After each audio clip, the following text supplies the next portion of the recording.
Hello बच्चों, welcome to the study circle classes. तो आज हम शुरू करने जा रहे हैं इलेक्ट्रोमैग्नेटिक इंडक्शन। तो बच्चों, क्या होता है इलेक्ट्रोमैग्नेटिक इंडक्शन, इसे समझने से पहले आपको कुछ एक्सपेरिमेंट्स देखने हैं।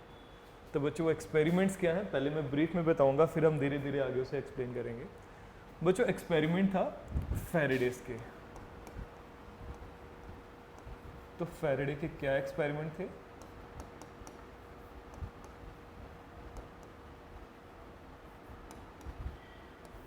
तो बच्चों, फैराडे ने क्या किया, उसने कॉइल ली, कोई एक कॉइल थी, ठीक है। उस कॉइल के साथ उसने एक गैल्वेनोमीटर लगाया। मैं बिल्कुल सिंपल वे में आपको समझाने की कोशिश करूंगा। ये जिसका नॉर्थ पोल और ये उसका साउथ पोल, एक मैग्नेट का। बच्चों, फैराडे ने क्या किया कि एक मैग्नेट और एक कॉइल, ठीक है, कॉइल वो जिसके साथ एक गैल्वेनोमीटर अटैच्ड है, उसने उस कॉइल के पास एक मैग्नेट को लाया। अगर आप ध्यान से देखो तो उस मैग्नेट के नॉर्थ पोल को यहाँ पे लाया जा रहा है। तो जैसे ही वो उस मैग्नेट के नॉर्थ पोल को कॉइल के पास लेके आया, फैराडे ने क्या ऑब्जर्व किया? फैराडे ने ऑब्जर्व किया कि गैल्वेनोमीटर ने डिफ्लेक्शन शो की किसी एक डायरेक्शन में। गैल्वेनोमीटर ने डिफ्लेक्शन शो की। क्या मतलब होता है अगर गैल्वेनोमीटर डिफ्लेक्शन शो करे, वो हम समझेंगे, बट हाँ ऐसा हुआ। फिर क्या हुआ बच्चों? फिर उसने देखा सेम बच्चों कॉइल, वही गैल्वेनोमीटर उसके साथ लगा हुआ। इस बार उसने इस north pole of the magnet को दूर ले जाने की कोशिश की। अब इससे कुछ ऐसा हुआ बच्चों कि गैल्वेनोमीटर ने इस बार डिफ्लेक्शन शो की, बट अपोजिट डायरेक्शन में। आप समझते जाइएगा बच्चों क्या क्या हो रहा है, मैं आपको सारा बताऊंगा किसी हिसाब से, बस आप खुद ही सोचिए क्या हो रहा होगा। तो फिर उसने क्या किया बच्चों, सेम कॉइल ली और उसके साथ फिर से गैल्वेनोमीटर अटैच्ड है, और इस बार इस मैग्नेट को बड़ी ही फास्ट, बड़ी ही ज़्यादा फास्ट, क्विकली इसके पास या फिर वो दूर लेके गया। इस बार उसने क्या नोट किया, जब वो बड़ी ही फास्ट मैग्नेट को पास और दूर लेके जा रहा था तो गैल्वेनोमीटर अगेन डिफ्लेक्शन शो कर रहा था, बट इस बार जो उसकी डिफ्लेक्शन थी ना बच्चों, वो बड़ी लार्ज डिफ्लेक्शन थी। क्या थी? लार्ज डिफ्लेक्शन थी, ठीक है। इस केस में क्या था, डिफ्लेक्शन एक तरफ थी, वन साइड, और यहाँ पे डिफ्लेक्शन अदर साइड, यहाँ पे लार्ज डिफ्लेक्शन होगी। और फिर उसने क्या किया कि जब उस कॉइल के पास, जब उसी कॉइल के पास जिसके साथ एक गैल्वेनोमीटर अटैच था, उसके पास मैग्नेट को बस रेस्ट पे रख दिया, मैग्नेट को मूव नहीं करवाया, तो बच्चों गैल्वेनोमीटर ने कोई डिफ्लेक्शन शो नहीं की। ये बच्चों एक्सपेरिमेंट्स थे। मान लो बच्चों आप फैराडे के साथ मिलकर एक्सपेरिमेंट्स कर रहे हो, ठीक है। तो अगर आप फैराडे के साथ बैठ के एक्सपेरिमेंट कर रहे हो तो आप इस बात से क्या समझोगे, जरा देखिएगा। तो बच्चों अगर आप देखते तो आप क्या समझते कि यार मैग्नेट को जब पास लाया गया तो गैल्वेनोमीटर एक तरफ डिफ्लेक्शन शो कर रहा है, मैग्नेट को जब दूर ले जाया गया तो गैल्वेनोमीटर दूसरी तरफ डिफ्लेक्शन शो कर रहा है। पहली बात तो ये गैल्वेनोमीटर डिफ्लेक्शन शो कर रहा है, इससे क्या पता चलता है बच्चों? अगर गैल्वेनोमीटर डिफ्लेक्शन शो करता है तो उससे पता चलता है कि इस सर्किट में करंट फ्लो कर रहा है, इस सर्किट में करंट फ्लो कर रहा है। क्योंकि अगर करंट फ्लो नहीं कर रहा होता तो कोई किसी तरह की डिफ्लेक्शन नहीं होती। अच्छा, तो इसका मतलब करंट, अब सेल तो हमने कहीं पे लगाया नहीं है, बट फिर भी करंट आया, ठीक है, फिर भी करंट आया। अब क्यों आया, कैसे आया, वो बात हम समझेंगे, ठीक है। जब मैग्नेट को दूर ले जाया गया तब भी करंट बना, और जब बड़ी ही फास्ट मैग्नेट को पास लाया गया तो बड़ा ही ज़्यादा करंट बना, लार्ज डिफ्लेक्शन, और जब रेस्ट पे रख दिया गया तो कोई करंट नहीं, no deflection of the galvanometer. Galvanometer सीधा ऐसे था, नो डिफ्लेक्शन, मतलब कोई करंट नहीं बना।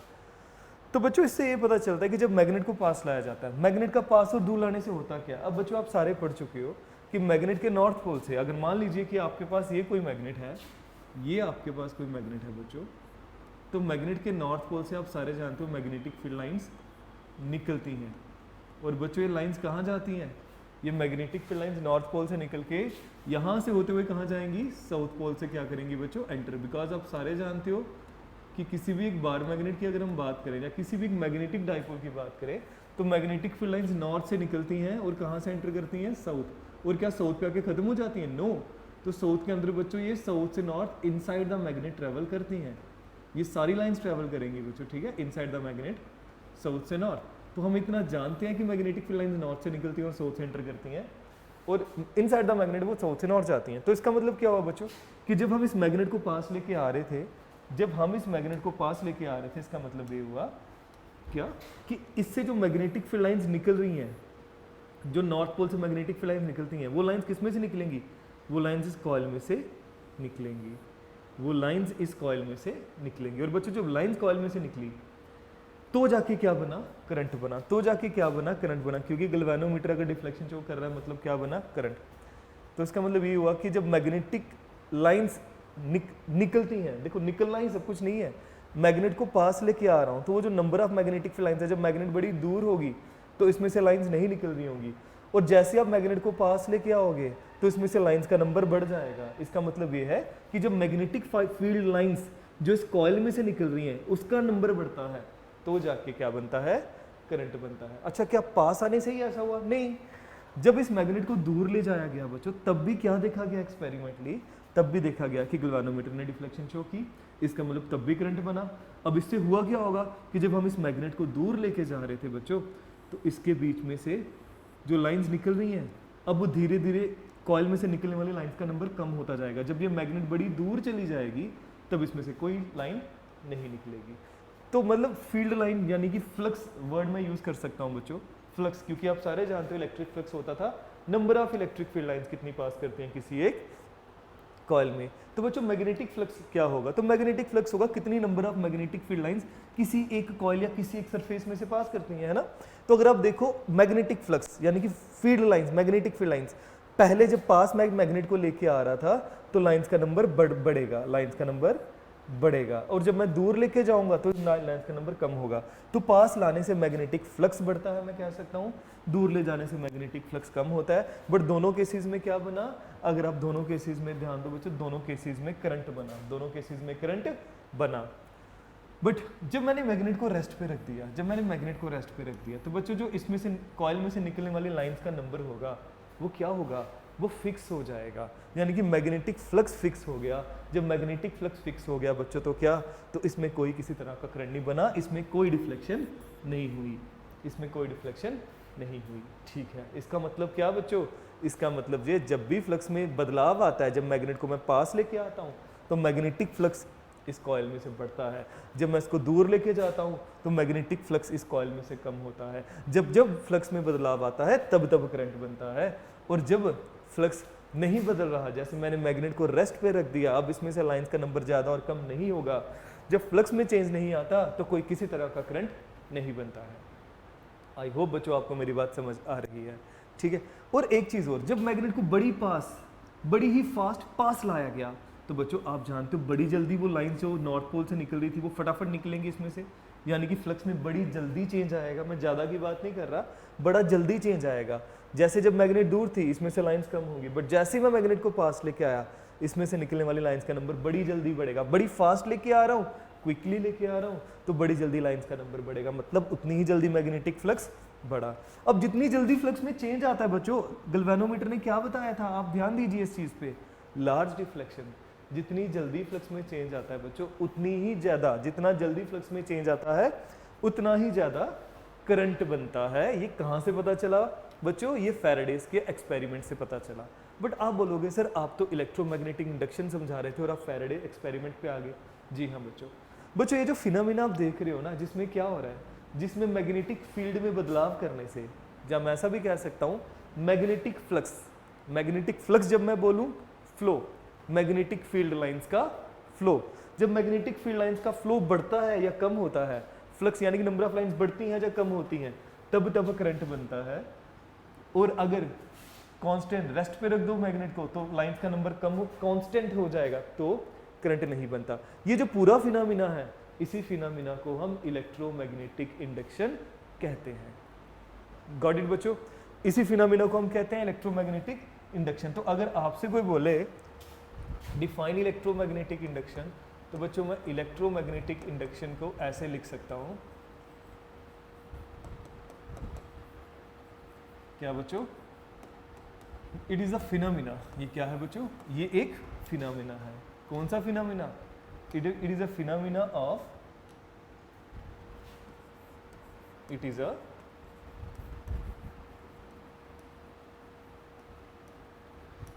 फिनोमिना ऑफ प्रोडक्शन ऑफ, मैं ऐसा लिख सकता हूँ, the phenomena of production, wait a minute, कई बार ऐसा हो जाता है, production of induced EMF and induced current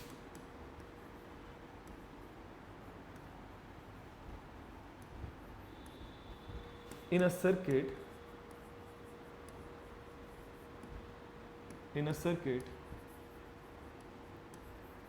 when magnetic flux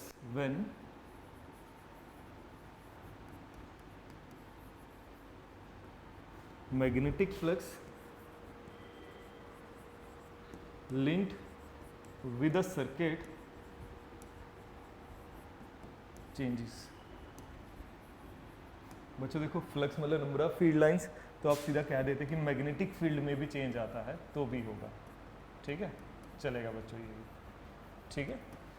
तो किसी भी कॉइल में अगर क्या होता है, किसी भी कॉइल किसी भी सर्किट में अगर फ्लक्स में चेंज आता है, मैग्नेटिक लाइंस ज़्यादा कम होती है, मैग्नेटिक फील्ड कम ज़्यादा होती है, तो बच्चों उस सर्किट में क्या बन जाता है, उस सर्किट में बच्चों करंट बन जाता है। उस करंट को बच्चों हम क्या बोलेंगे, बड़े ध्यान से यहाँ पे समझना बच्चों, उस फ्लक्स को हम बोलते हैं बच्चों उस करंट को हम बोलते हैं इंड्यूस्ड करंट। कौन सा करंट बच्चों, इंड्यूस्ड करंट। और आप जानते हो बच्चों करंट ऐसे ही नहीं बनता, करंट एक इफेक्ट है, उसका कॉज क्या है, करंट का कॉज होता है पोटेंशियल डिफरेंस। और potential difference, maximum potential difference को हम क्या कहते हैं बच्चों, और मैक्सिमम पोटेंशियल डिफरेंस को बच्चों हम कहते हैं क्या, ईएमएफ। क्या कहते हैं, ईएमएफ। तो बच्चों बिना ईएमएफ के, बिना पोटेंशियल डिफरेंस के करंट नहीं बनता।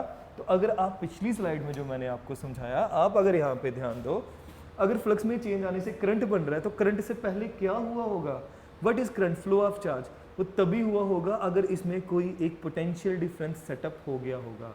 अगर इसमें क्या बच्चों, एक पोटेंशियल डिफरेंस आप समझते हो, यानी कि ईएमएफ, इसमें अगर एक पोटेंशियल डिफरेंस, जैसे एक सेल लगा हो ना नेगेटिव पॉजिटिव, अगर पोटेंशियल डिफरेंस में बदला यहाँ सेटअप होगा, ईएमएफ सेटअप होगा, तो ही करंट फ्लो करेगा, वरना नहीं करेगा। इसमें आप देख रहे हो एक डायरेक्शन में करंट फ्लो कर रहा है, मे बी इस डायरेक्शन में करंट फ्लो कर रहा है, हम डिटेल में पढ़ेंगे किस डायरेक्शन में होता है, धीरे धीरे इस चैप्टर में हम सीखेंगे। और यहाँ पे आपने देखा गैल्वेनोमीटर दूसरी साइड डिफ्लेक्ट कर रहा था, तो यहाँ पे करंट दूसरी डायरेक्शन में था। तो बच्चों यहाँ पे जो ईएमएफ सेटअप हुआ होगा, यहाँ पे जो पोटेंशियल डिफरेंस हुआ होगा बच्चों, वो थोड़ा अलग पोलैरिटी वाला होगा, वो कुछ इस तरह से हो सकता है, कुछ इस तरह से हो सकता है। ये कुछ, इसे मैं थोड़ा चेंज कर देता हूँ क्योंकि पहला भी वही था। तो यहाँ पे कुछ इस तरीके से हो सकता है, ठीक है, इस तरीके से कि यहाँ से करंट इस तरीके से फ्लो करे और यहाँ पे करंट यहाँ से इधर से करंट इधर जाए। आप इसकी टेंशन मत लेना बच्चों, मैं डिटेल में पढ़ाऊंगा जैसे जैसे हम इस चैप्टर में आगे बढ़ेंगे। मेरा बस आपको इस वक्त यही बताना एम है कि बच्चों हाँ, जब भी फ्लक्स में या मैग्नेटिक फील्ड बदलती है किसी एक सर्किट के साथ लिंक्ड या किसी एक कॉइल के साथ लिंक, तो करंट बनता है। करंट बिना पोटेंशियल डिफरेंस के नहीं बनता, बिना ईएमएफ के नहीं होता। ईएमएफ कॉज है, करंट उसका इफेक्ट है। तो बच्चों पहले ईएमएफ होगा, उसी के बाद करंट फ्लो करना शुरू होगा, ठीक है। पहले पोटेंशियल डिफरेंस में चेंज होगा, पोटेंशियल डिफरेंस होगा तो ही करंट फ्लो करेगा, व्हाटएवर जो भी है। तो बच्चों आपको अब इसमें बस यही समझना है। देखो मैंने यहाँ पे जो करंट्स की डायरेक्शन बताई है, ये मैंने ऐसे जस्ट ली है। लेंस ला आगे हम एक पढ़ेंगे जिसमें मैं डिटेल में बताऊंगा कि करंट की डायरेक्शन कौन सी होगी और कौन सी नहीं होगी। क्लियर है, आगे बढ़ते हैं बच्चों। तो आप सबने देखा व्हाट इज इलेक्ट्रोमैग्नेटिक इंडक्शन। तो बच्चों ये एक फिनोमिना है जिसमें प्रोडक्शन होती है इंड्यूस्ड ईएमएफ की, जहां पे सिंपली ऐसा भी कह सकते हैं द फिनोमिना ऑफ इन, मैं ऐसा कह सकता हूं कि एक ऐसा फिनोमिना जिसमें करंट इंड्यूस हो या ईएमएफ इंड्यूस हो, वो भी चलेगा जब हम मैग्नेटिक फील्ड या मैग्नेटिक फ्लक्स को बदलें। चलो बच्चों आगे बढ़ते हैं। तो अब आप जानते हो कि क्या होता है इलेक्ट्रोमैग्नेटिक इंडक्शन, और बच्चों आपने देखा फैराडेस के एक्सपेरिमेंट्स को। बट बच्चों आगे बढ़ने से पहले मैं थोड़ा और आपको बताना चाहूँगा मैग्नेटिक फ्लक्स के बारे में। क्या होता है मैग्नेटिक फ्लक्स, ठीक है। देखते हैं भाई क्या होता है मैग्नेटिक फ्लक्स, फिर उसके बाद आगे बात करेंगे। अब बच्चों यहाँ पे इस बार आपको समझने में ज़्यादा प्रॉब्लम इसीलिए नहीं होनी चाहिए क्योंकि आपने इलेक्ट्रिक फ्लक्स ऑलरेडी पढ़ लिया हुआ है। व्हाट इज मैग्नेटिक फ्लक्स, तो मैं कह सकता हूँ the magnetic flux through a surface, the magnetic flux through a surface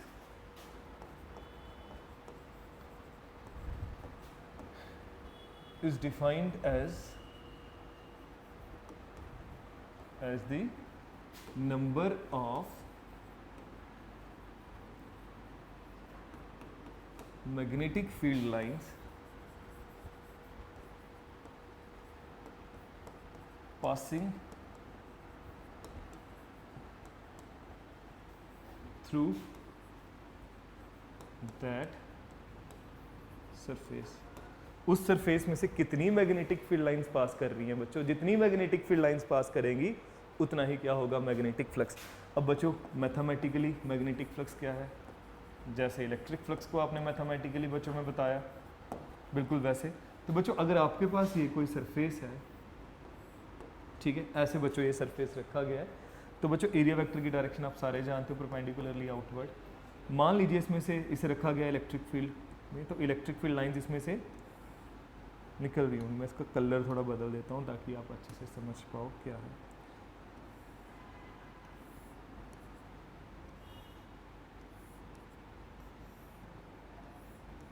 तो बच्चों ये मैग्नेटिक फील्ड बी, ऐसे सरफेस रखा गया, फील्ड लाइंस ऐसे निकल रही हैं, एरिया वेक्टर और मैग्नेटिक फील्ड के बीच का एंगल कितना है, थीटा। एक बार फिर से सुनिए, ऐसा एक एरिया सरफेस, कोई एरिया वेक्टर की डायरेक्शन आप सारे जानते हो बच्चों, परपेंडिकुलरली आउटवर्ड्स, और फील्ड लाइंस इस तरीके से बच्चों इसमें से निकल रही हैं, तो दोनों के बीच में एंगल कितना है यहाँ पे, थीटा। तो बच्चों मैथमेटिकली अगर आपसे कोई पूछे मैग्नेटिक फ्लक्स किसके बराबर, तो बच्चों याद रखना वो मैग्नेटिक फ्लक्स होता है बी ए कॉस थीटा। अब कुछ नया नहीं है बच्चों, इलेक्ट्रिक फ्लक्स को भी आपने ऐसे डिफाइन किया था, आप जानते हो मैथमेटिकली। तो बच्चों इसको हम ऐसा भी लिख सकते हैं क्या, बी ए कॉस थीटा क्या होता है, B vector dot A vector. तो आप ये भी कह सकते हो क्या कि व्हाट इज मैग्नेटिक फ्लक्स, तो magnetic flux is equal to the dot product of magnetic field and area vector. क्या है बच्चों, ये डॉट प्रोडक्ट है मैग्नेटिक फील्ड और एरिया वेक्टर की, ठीक है, कुछ अलग नहीं है, बिल्कुल फ्लक्स जैसे इलेक्ट्रिक फ्लक्स आपने पढ़ा था। मैं थोड़ा आगे बात करूंगा। अब बच्चों इसके कुछ अगर मैं आपको बताना चाहूँ कि अगर भाई एंगल थीटा हो 0 डिग्री होता तो क्या होता, तो बच्चों अगर थीटा 0 डिग्री होता तो थीटा 0 डिग्री का आप ऐसे समझ सकते हो जैसे, वेट अ मिनट बच्चों मैं कुछ यूज़ करते हैं भाई। मान लीजिए आपके पास, कलर भी बदलना पड़ेगा,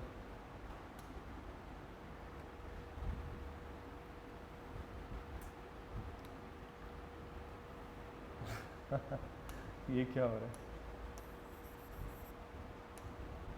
अब जाके होगा। हाँ, मान लीजिए कोई सरफेस आपने इस तरीके से रखा है, ठीक है बच्चों। सरफेस कैसा है बच्चों, मैं आपको बता दूं, कोई एक सर्कल सा है जिसको मैंने इस तरीके से रखा है, ठीक है, रिंग सी है, गोल नहीं रखा, सीधा नहीं रखा, सीधा सर्कल ऐसा ही इस तरीके से रखा गया। तो बच्चों एरिया वेक्टर की डायरेक्शन क्या हुई, आप बोलोगे सर एरिया वेक्टर तो हमेशा परपेंडिकुलरली आउटवर्ड होता है। अगर मैं इस तरीके से इसको रखता हूँ कि मैग्नेटिक फील्ड लाइन इसके बीच में से ऐसे निकल रही है, मैं अगर और अच्छे से बताना चाहूँ इसको थोड़ा सा बदलता हूँ।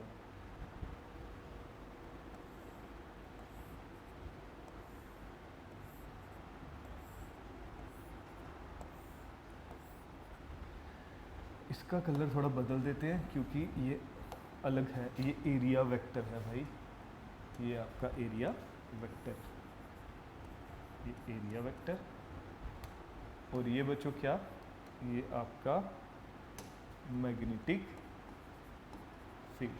तो बच्चों अगर इस तरीके से है, मैग्नेटिक फील्ड के बीच में ऐसे एरिया रखा गया, तो मैग्नेटिक फील्ड लाइंस इसके सीधे क्या बीच में से जा रही हैं, तो फ्लक्स आपको साफ दिख रहा है बच्चों, मैक्सिमम होगा, ठीक है। तो इस केस में अगर आपसे कोई पूछे कि बताओ फ्लक्स क्या है, तो बच्चों जो फ्लक्स होगा वो फ्लक्स क्या होगा, B A cos of 0 degree, cos 0 degree क्या होता है बच्चों 1, तो फ्लक्स आपका आ गया बच्चों बी ए, ठीक है। तो ये आपका आ गया मैग्नेटिक फ्लक्स, बड़ा सिंपल, विच इज़ मैक्सिमम, बताने की नीड नहीं है, विच इज़ मैक्सिमम, क्योंकि आप सारे जानते हो कॉस 0 डिग्री होता है 1, है ना, और 1 कॉस की मैक्सिमम वैल्यू होती है, तो अगर ये 1 आया तो B A 1 B A which is maximum, okay. अब दूसरा बच्चों इसी के साथ आपको केस बताना चाहूँगा।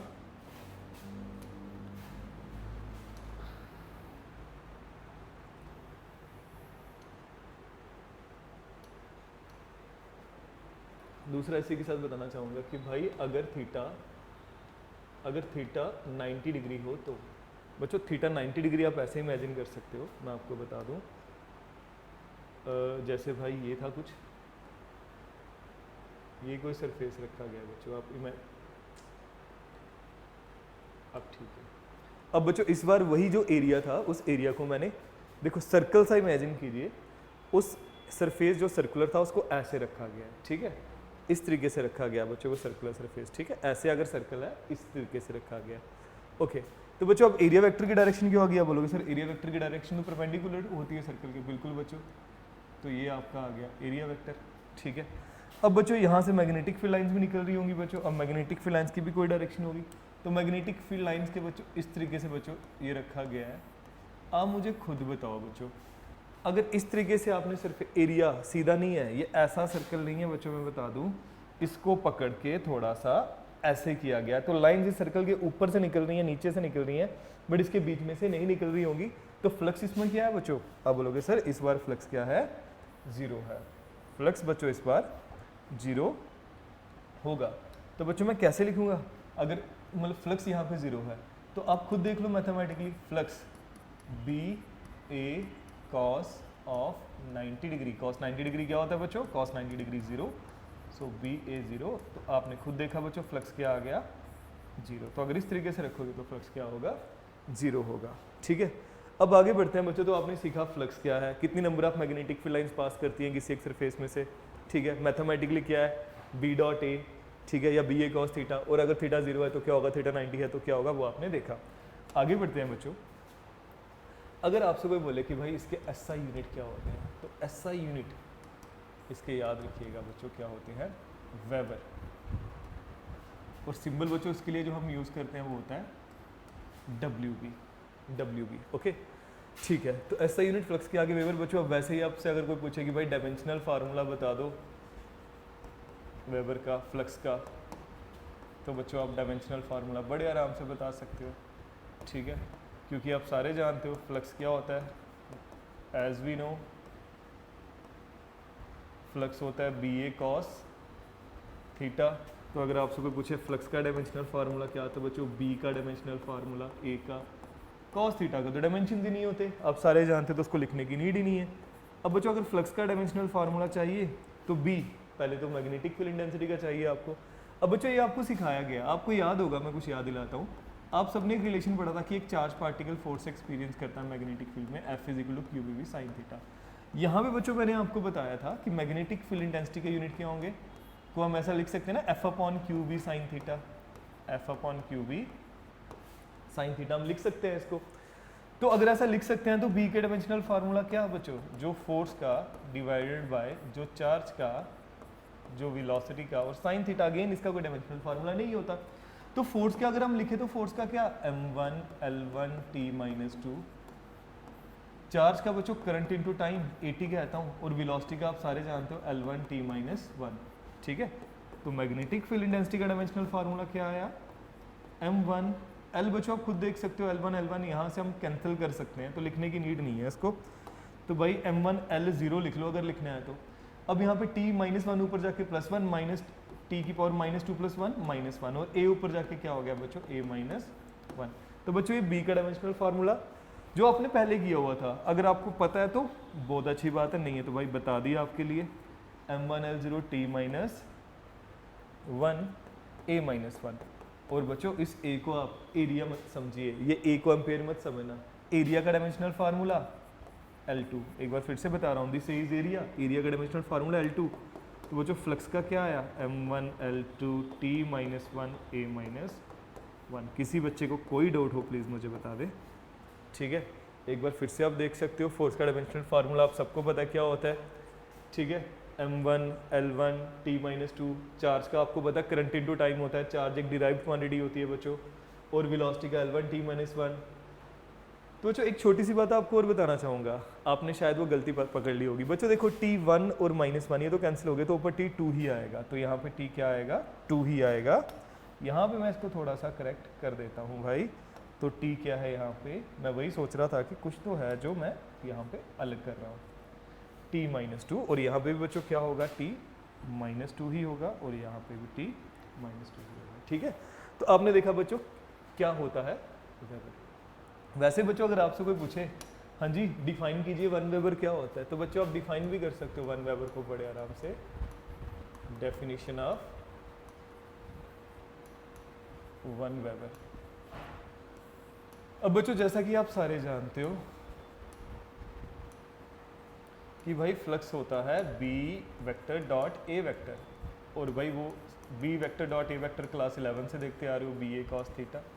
अगर भाई यहाँ पे मैं मैग्नेटिक फील्ड को क्या मान लूँ 1 टेस्ला, एरिया में मान लूँ 1 मीटर स्क्वायर, और बच्चों अगर मैं एंगल क्या मान लूँ थीटा मान लूँ बच्चों अगर मैं 0 डिग्री, तो मुझे बताओ बच्चों फ्लक्स क्या आएगा। आप बोलोगे sir 1 into 1 into 1, because cos 0 degree क्या होता है 1, ठीक है। तो फ्लक्स आपका 1 वेबर नहीं आया। तो अगर फ्लक्स आपका 1 वेबर आया तो कैसे डिफाइन करोगे।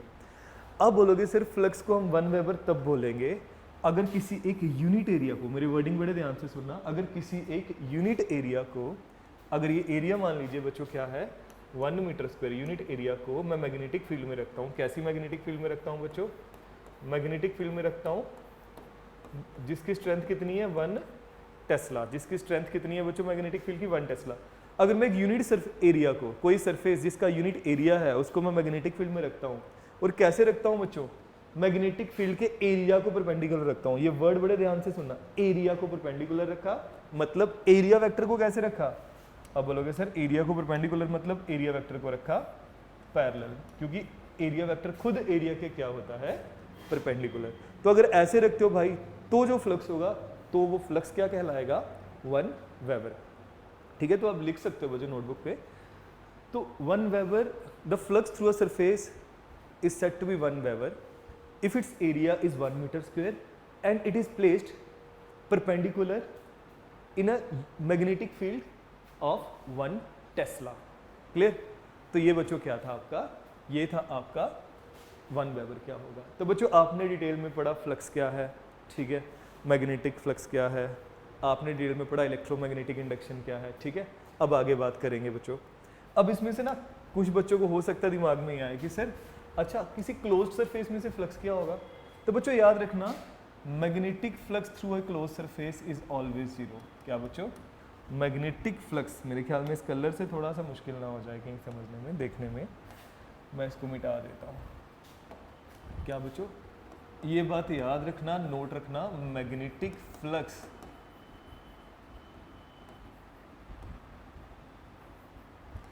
Through a closed surface is always 0, is always, वो हमेशा क्या होगा 0 होगा। क्यों 0 होगा, क्योंकि भाई आप खुद सोचो, ये रखा मैंने कोई क्लोज सरफेस, ठीक है, इस क्लोज सरफेस, कैसा भी क्लोज सरफेस हो सकता है, जरूरी नहीं हर बार स्फेयर ही बनाना है। वैसे मैं बताऊँ ये स्फेयर बनाया है मैंने, हाँ थोड़ा टेढ़ा बना हुआ है वो अलग बात है। अच्छा अगर इस स्फेयर के बीच में मैं क्या रखता हूँ बच्चों, अगर एक, अब बच्चों मैग्नेटिक फ्लक्स की बात कर रहा हूँ तो मैग्नेटिक फील्ड लाइन से रिस्पॉन्सिबल होंगे उसके लिए, और मैग्नेटिक फील्ड लाइंस के लिए बच्चों आप सबको पता है बच्चों क्या रखना पड़ेगा, हमें एक मैग्नेटिक डाइपोल रखना पड़ेगा। बच्चों अगर आप एक मैग्नेटिक डाइपोल रखो नॉर्थ और साउथ, तो क्या होगा, तो नॉर्थ से जितनी लाइंस बाहर निकलती हैं बच्चों आप सारे जानते हो भाई, वही लाइन साउथ से क्या करती हैं, पता ना, नॉर्थ से जो लाइंस बाहर निकलती हैं, मैं थोड़ा गंदा बना रहा हूँ बट आप जरूर समझ जाओगे कि भाई नॉर्थ से जो लाइंस बाहर निकलती हैं साउथ से वही एंटर करती हैं। तो जितना आउटवर्ड फ्लक्स बच्चों उतना इनवर्ड फ्लक्स। तो इस सरफेस को अगर आप देखो, इसमें से जितनी लाइंस बाहर जा रही हैं उतनी अंदर आ रही हैं, तो नेट फ्लक्स 0, नेट फ्लक्स 0। अब एक और चीज़ याद रख सकते हो बच्चों, मैं बता दूँ क्या। अब बोलोगे सर अच्छा ठीक है जी हम डाइपोल नहीं रखते सर, ऐसे रखो कहीं बाहर, ऐसे आप करो सर, बाहर एक रख दो, एक तरफ नॉर्थ पोल रख दो सर। अब बताओ सर अब तो कुछ फ्लक्स होगा, अब तो कुछ लाइंस निकल रही हैं बच्चों। मैं यही बोलूँगा कि अब जो लाइंस निकल रही होंगी यार, जितनी एंटर करेंगी फिर भी इस क्लोज सरफेस पे, उतनी ही तो लीव करेंगी ना, उतनी ही तो लीव करेंगे, तो भी नेट फ्लक्स क्या होगा, तो भी टोटल फ्लक्स क्या होगा बच्चों, वो 0 ही होगा। जैसे बच्चों हम इलेक्ट्रिक फील्ड वाले केस में क्या देते थे ना बड़े आराम से, क्या देते थे इलेक्ट्रिक फ्लक्स के केस में बड़े आराम से क्या देते थे कि थ्रू द क्लोज सरफेस, अगर क्लोज सरफेस है तो electric flux E.dA integration over the close surface, ये कुछ होता था बट है ना, तो ये फ्लक्स ये होगा। बट भाई इसमें याद रखना magnetic flux through a close surface is 0, इससे एक और बात समझ में आती है, देखो क्यों इलेक्ट्रिक फ्लक्स होता था क्लोज सरफेस में बट मैग्नेटिक फ्लक्स नहीं होता, क्योंकि भाई चार्ज अकेले एग्जिस्ट करते हैं, पॉजिटिव चार्ज अकेला एग्जिस्ट करता है, ठीक है। तो पॉजिटिव चार्ज आप रखोगे किसी क्लोज सरफेस में तो हाँ इसमें से लाइंस बाहर ही जाएंगी, जब लाइंस बाहर जाएंगी तो यार कुछ ना कुछ आउटवर्ड फ्लक्स होगा। नेगेटिव चार्ज आइसोलेटेड एग्जिस्ट करता है बच्चों, तो उसमें से लाइंस कहाँ आएंगी बच्चों, अंदर ही आएंगी। तो हाँ बच्चों क्या इनवर्ट फ्लक्स होगा कुछ नेट, तो कुछ ना कुछ फ्लक्स है। तो क्योंकि आइसोलेटेड पॉजिटिव और नेगेटिव चार्ज एग्जिस्ट करते हैं दैट्स वाई क्लोज सरफेस में इलेक्ट्रिक फ्लक्स होता है। और उसका हमने पढ़ा था, बताया भी था, electric flux through a close surface phi E क्या E dot d A. But बच्चों मैं मैग्नेटिक फ्लक्स के केस में ऐसा कुछ नहीं कह सकता। मैग्नेटिक फ्लक्स आपने देखा क्योंकि मोनोपोल एग्जिस्ट नहीं करते, बड़े ध्यान से वर्डिंग सुनो, मोनोपोल्स डू नॉट एग्जिस्ट, अकेला कोई पोल एग्जिस्ट करता ही नहीं है बच्चों। अगर पोल अकेला एग्जिस्ट नहीं करता बच्चों तो आप खुद समझदार हो, तो डाईपोल ही होगा, दो ही पोल होंगे। तो बच्चों जितना एक से लाइंस बाहर आएंगी दूसरे से उतनी एंटर कर जाएंगी। तो इससे ये चीज़ भी पता चलती है क्या बच्चों, monopole do not exist, monopoles exist नहीं करते। तो बच्चों ये बात याद रखिएगा, ठीक है। तो बच्चों फ्लक्स वगैरह समझने के बाद अब थोड़ा आगे बढ़ते हैं। तो बच्चों अब आगे कहाँ पढ़ना है, अब बच्चों हम बात करेंगे फैराडेज लॉज। भाई फैराडे के लॉज की बात करेंगे अब हम, क्या है फैराडेज लॉज। तो बच्चों फैराडे के एक्सपेरिमेंट याद होगा, चैप्टर की जस्ट शुरुआत में मैंने आपको बताया, एक बार फिर से बता देता हूँ अगर आपको इसमें कोई प्रॉब्लम है तो भाई हाँ जी आप यहाँ पे देख सकते हो। तो बच्चों आपने क्या देखा था, आपने ये देखा था कि मैग्नेट पास आ रही है तो करंट बन रहा है, मैग्नेट दूर जा रही है तो करंट बन रहा है, मैग्नेट रेस्ट पे रखो तो करंट नहीं बनता, मैग्नेट को बड़ी फास्ट पास और दूर लेके जाओ तो ज़्यादा करंट बनता है, ज़्यादा इंड्यूस्ड करंट या ज़्यादा ईएमएफ, ऑब्वियसली ज़्यादा पोटेंशियल डिफरेंस होगा तो ही ज़्यादा करंट होगा, है ना। तो बच्चों ये आप सबने देखा, यही थे फैराडे एक्सपेरिमेंट, बड़े सिंपल तरीके से अगर बताऊँ तो। अब बच्चों एक्सपेरिमेंट्स के बाद ही तो क्या आते हैं, लॉज आते हैं। क्लास 11th आपने पढ़ा होगा, कोई भी लॉज आपके सामने, साइंटिफिक स्टडी पूरी थी, कैसे आते हैं उससे पहले observations, experiments, qualitative and quantitative reasoning, उसके बाद बच्चों मैथमेटिकल मॉडलिंग, और जब ऐसा हो जाए लास्ट में वेरिफिकेशन एंड फॉल्सिफिकेशन। चलो तो भाई इन्हीं स्टेप से होते हुए हर एक चीज़ गुजरती है, फिर जाके इन दी फॉर्म ऑफ लॉज वो हमारी टेक्स्ट बुक में आती है बच्चों, हम पढ़ते हैं उसको। तो अब फैराडेज एक्सपेरिमेंट की बात करें बच्चों, तो एक्सपेरिमेंट हो गए, अब इनसे हमने क्या सीखा, अब इनसे हमने जो सीखा है बच्चों वो लास्ट की फॉर्म में आपके सामने आएगा। पहला हमने ये सीखा है जब जब फ्लक्स में चेंज आता है, जब जब लाइंस का नंबर बढ़ता है किसी एक कॉइल में या कम होता है तब तब ईएमएफ बनता है। अच्छा मुझे ना इससे भगवत गीता जी की एक बात याद आती है। भगवत गीता में श्री कृष्ण जी कहते हैं कि जब जब अधर्म बढ़ता है और धर्म की हानि होती है तब तब मैं जन्म लेता हूँ। और यहाँ पे भी क्या है, यहाँ पे भी ऐसा है कि जब जब फ्लक्स में बदलाव आता है, जब जब फ्लक्स बढ़ता है या कम होता है तब तब कौन जन्म लेता है, तब तब कौन बनता है, तब तब बनता है बच्चों इंड्यूस्ड ईएमएफ या फिर इंड्यूस्ड करंट, क्योंकि ईएमएफ से ही तो करंट होगा, ठीक है ना, इंटरेस्टिंग। और कितना बनता है वो बाद में देखेंगे, बट पहला जो आपने सीखा कि जब जब फ्लक्स में चेंज आता है तब तब ईएमएफ बनता है। ये है बच्चों आपका फर्स्ट लॉ, ये है आपका फर्स्ट लॉ। तो बच्चों हम बात करेंगे फैराडेज फर्स्ट लॉ की। तो फर्स्ट लॉ कहता है, first law whenever the magnetic flux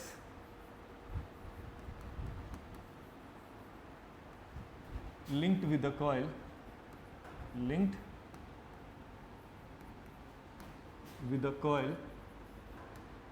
changes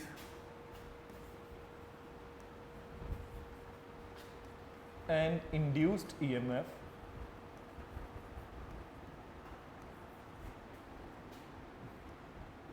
मैं ऐसा कह सकता हूँ इस प्रोड्यूस, जब मैं ऐसे सिंपल कहता हूँ, an EMF is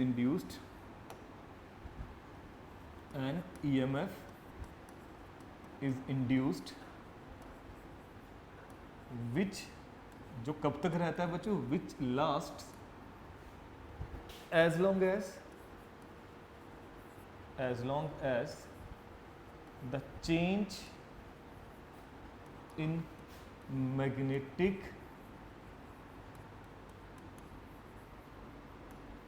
flux continue.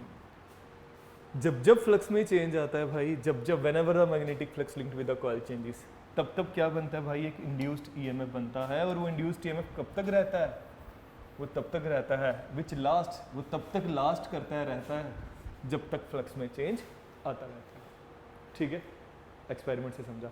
अच्छा, आपने लास्ट उसके बाद एक एक्सपेरिमेंट से आपने देखा था कि जितना ज़्यादा फ्लक्स में चेंज आएगा, क्या देखा था बच्चों, जितना ज़्यादा फ्लक्स में चेंज आए, जितना ज़्यादा से मैं अगर वर्ड ज़्यादा अच्छे से वर्ड यूज़ करूँ, जितना जल्दी आएगा, है ना। आपने देखा था एक कॉइल थी और बड़ी फास्ट जब मैग्नेट को पास लाया एक्सपेरिमेंट में, बड़ी फास्ट जब मैग्नेट को पास लाया, जब दूर लेके गए, बड़ी फास्ट जब दूर या पास लेके गए, तो बच्चों क्या हुआ, तो क्या हुआ, तो बड़ा ही लार्ज डिफ्लेक्शन हुई। क्या हुई बच्चों, लार्ज डिफ्लेक्शन हुई। इससे क्या पता चलता है, इससे पता चलता है कि उतना ही ज़्यादा ईएमएफ बना, यानी जितनी जल्दी फ्लक्स में चेंज आता है उतना ही स्ट्रॉन्ग ईएमएफ बनता है। तो बच्चों सेकंड लॉ की अगर हम बात करें, it states that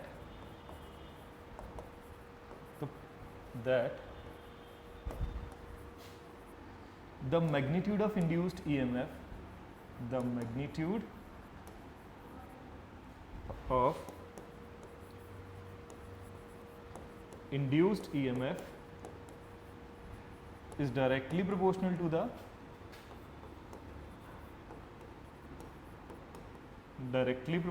the rate of change of magnetic flux, rate of change of magnetic flux, rate of change of magnetic flux यानी कि जितना जल्दी फ्लक्स में चेंज आएगा, rate of change of magnetic flux with respect to time, समय के साथ जितना जल्दी फ्लक्स में चेंज आता है उतना ही ज़्यादा क्या बनता है बच्चों, उतना ही ज़्यादा बनता है इंड्यूस्ड ईएमएफ। ठीक है, उतना ही ज़्यादा बनता है बच्चों इंड्यूस्ड ईएमएफ। ओके, अब इसी को थोड़ा आगे बढ़ाते हैं। चलो मैं नेक्स्ट पेज पे करता हूँ, ज़्यादा बेटर रहेगा। अब बच्चों इसी को अगर मैं मैथमेटिकल में लिखना चाहूँ तो मैं इंड्यूस्ड ईएमएफ को बच्चों ऐसे लिख रहा हूँ पहले। ठीक है, इंड्यूस्ड ईएमएफ का magnitude directly proportional to what, rate of change of magnetic flux. बच्चों अब ये बताने की नीड नहीं होनी चाहिए, क्लास 11 से आप लगातार देखते आ रहे हो। जैसे अगर आपके सामने कोई लिखे dx/dt rate of change of position, dv/dt rate of change of velocity with respect to time, dp/dt rate of change of linear momentum, है ना। वैसे भाई d5/dt rate of change of magnetic flux, rate of change of magnetic flux होता है। ठीक है, तो d5/dt। तो इंड्यूस्ड ईएमएफ का magnitude directly proportional to rate of change of magnetic flux. अब बच्चों जब प्रोपोर्शनलिटी साइन हटता है तो कोई कांस्टेंट आता है। तो मजे की बात यह बच्चों, जो यहाँ पे कांस्टेंट आएगा एसआई सिस्टम में, उस कांस्टेंट की वैल्यू क्या होती है, 1। तो बच्चों मैं लिख सकता हूँ इन एसआई सिस्टम के की वैल्यू 1, तो इंड्यूस्ड ईएमएफ का मैग्नीट्यूड किसके बराबर, d5/dt, d5/dt। ठीक है, d5/dt। तो बच्चों फैराडे सेकंड लॉ ने मेनली हमें बताया कि मैग्नीट्यूड कितना होगा। देखो फर्स्ट लॉ में क्या बताया कि कब कब ईएमएफ बनेगा। देखो जब मैं ईएमएफ कहता हूँ तो पोटेंशियल डिफरेंस, पोटेंशियल डिफरेंस मतलब पोटेंशियल डिफरेंस की वजह से ही क्या होता है, करंट होता है ना, याद रखिएगा। तो कब कब ईएमएफ बनेगा, यानी कि कब कब करंट बनेगा, जब जब फ्लक्स में चेंज आएगा। कितना बनेगा, जितना जल्दी फ्लक्स में चेंज आएगा। ठीक है, जितना जल्दी फ्लक्स में चेंज आएगा। तो यहाँ तक बच्चों फैराडे सेकंड लॉ है। ठीक है, अब बच्चों इसे मैं ऐसे भी लिख सकता हूँ, अगर मैं इसे ऐसे लिखूँ, मैग्नीट्यूड की बात ना करूँ तो मैं इसे ऐसे डायरेक्शन, देखो चलो मैं डायरेक्शन अलग लॉ में बताता हूँ। अब यहाँ पे ध्यान दें।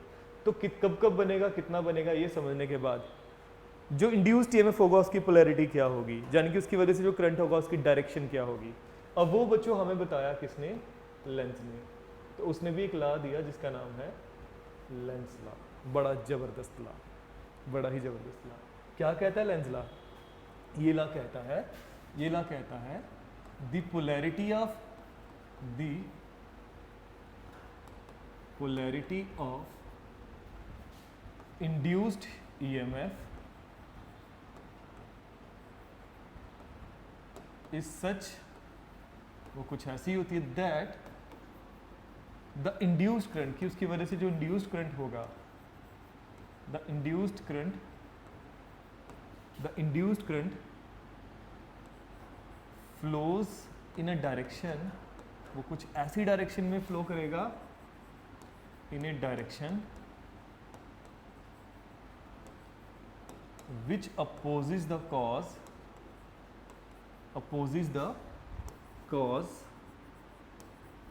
that produces it। बड़ी ज़बरदस्त चीज़ है बच्चों, शुरू में समझने में क्या लगता है यार क्या लिख दिया कि ईएमएफ की पोलैरिटी कुछ ऐसी होगी, करंट की डायरेक्शन कुछ ऐसी होगी कि वो उसी कारण को रोकेगी जिसने इसको प्रोड्यूस किया। चलो मैं बताता हूँ कैसे बच्चों, ठीक है, कैसे ये है। तो मैं नेक्स्ट पेज यूज़ करूँगा, फिर से यहाँ पे आते हैं। तो बच्चों मान लीजिए आपके पास कुछ ये है, वही आपके पास एक सर्कल है, एक यहाँ पे रख लेते हैं और एक दो ले लेते हैं। ठीक है भाई, अब इसमें थोड़ा और कुछ चाहिए हमें, ये ठीक रहेगा।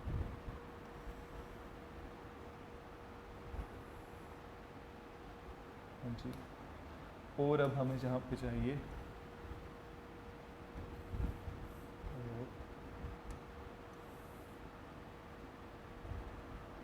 एक तो भाई ये नया, इसको चलाना कई बार मुश्किल हो जाता है यार मेरे लिए। अब इन नया चला रहा हूँ इसलिए मुश्किल आ रही है। अच्छा, तो बच्चों क्या कह रहा हूँ, तो ये मान लीजिए नॉर्थ पोल, ये साउथ पोल। अगर बच्चों आप एक मैग्नेट को इसके पास लेके आते हो, ये क्या है, वही एक सर्कुलर, एक रिंग सी है, जाए कॉइल है, सर्कुलर कॉइल, ठीक है। कैसे आप समझ सकते हो, इसको ऐसे रखा गया सर्कल को, ठीक है, एक रिंग सी है जिसको ऐसे रखा गया, और यहाँ से बच्चों मैग्नेट आ रही है। आप ऐसे समझ लीजिए जैसे कड़ा नहीं होता बच्चों, मेरे पास यहाँ पे सर्कुलर कुछ है नहीं, वरना मैं बता देता, ठीक है। एक रिंग सी है, गोल रिंग ऐसे रखी गई है, मतलब ऐसे सर्कल नहीं रखा गया, नो, इसको पकड़ के ऐसे किया गया, ठीक है। और मैं मैग्नेट को इसके पास लेके आ रहा हूँ बच्चों, ऐसा देखा गया। जैसे ही आप इस मैग्नेट को पास लेके आओगे तो बताओ बच्चों क्या होना चाहिए, शाबाश।